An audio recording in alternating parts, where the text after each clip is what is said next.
Hello, this is Kyle from Together Online. I just wanted to kind of say some things before I start the interview for Algernon. First of all, I want to say please forgive me. I don't know what happened, but the audio kind of got messed up in certain parts. So yeah, I'm sure you'll notice in certain parts, but also, I want to say the setting of the interview. It was right after one of their shows, like their reunion tour in San Francisco, and it was in the venue, probably 20-30 minutes right after they played. I waited at the venue till no one was there, till everyone left, so I can get that interview. So they're all pretty tired, also pretty drunk. Yeah, so but yeah, they're cool people, and I really respect Algernon for just, even though that they are big, the emo big shots essentially, they're still so DIY, and it's so, I feel like now when you see artists kind of get to that level, they kind of lose that sense of being DIY, but they are still very much within it. Yeah, so I was really happy with getting this interview, and I have a lot of respect for Algernon, and yeah, thank you guys for getting me to 300 subscribers. It's been really cool, and I apologize for the inconsistent posting schedule. I have no idea how to edit videos at all. Yeah, also I was sampled on a unreleased Midwest Pen Pal song recently. That was so weird. Yeah, that was cool, but life has been good recently, and I appreciate you guys for just tuning in, and just the continued support. Dude, this has been so freaking cool. I live a good life right now, and I appreciate you guys. Seeing all the comments makes me smile so much. But yeah, thank you for tuning in. Here's the Algernon interview. You're with Peter Helmus, singer and bass player of Algernon. Colin Mahoney, guitar player. So what sparked the reunion of Algernon? People were asking for it for a while, and it was something that we kind of talked about for a while, especially after our records got reissued by Lauren Records. It was becoming a little bit more evident that people still cared and were still listening to the music. And it was only in May of this year that we got a call, a friend of ours asking if we wanted to play the fest in Gainesville, No Idea Records Fest, and I don't know, we all just had a group phone call, and we decided that we're into it, but we didn't want to do one show, so we're if we're gonna learn all these songs again, which is no easy task, especially for the guitar players, right? No, I had to watch YouTube videos, try to relearn it. Yeah, it was. Yeah, it's been. I didn't even have an electric guitar. I feel the timing though was right, because it was just kind of and I think we all got the perspective of we're probably all gonna die soon. Yeah, that's what I thought. Because the world's not getting any better. Yeah. So why don't we? If we want to do this thing, let's just this is the time to just have fun and be with the people that you love and reconnect. Since you guys' hiatus, how have you guys seen Algernon online and everything? Has it gotten so much bigger since the hiatus? And then we had other bands going on,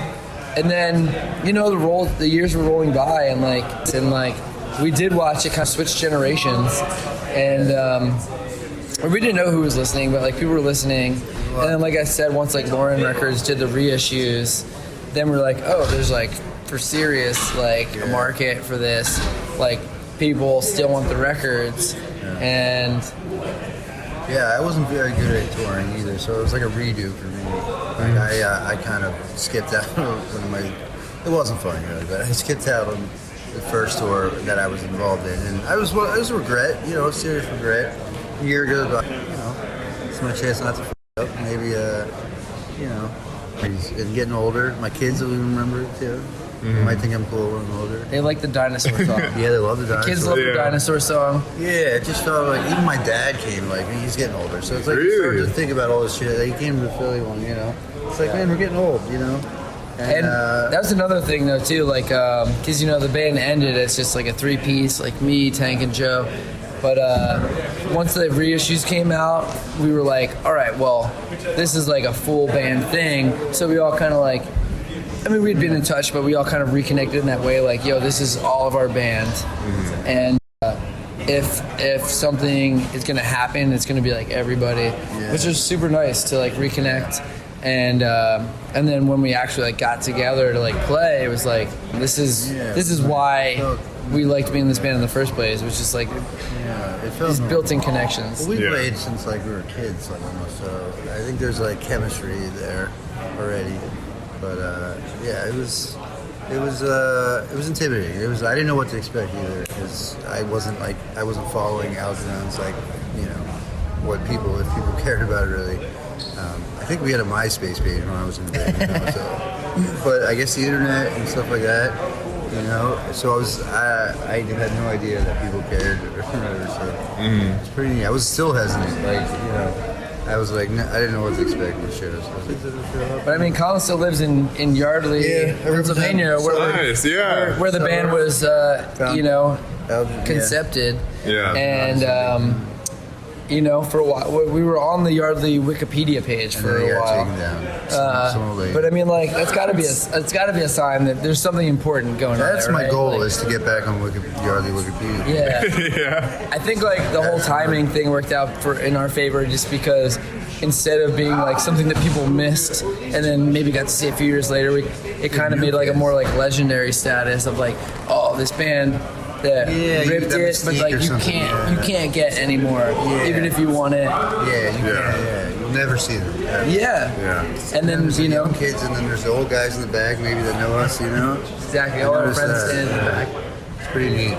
I didn't expect the young kids to know, but I like living through these young kids. Like I remember what that was like, and it's awesome. I remember my first stage.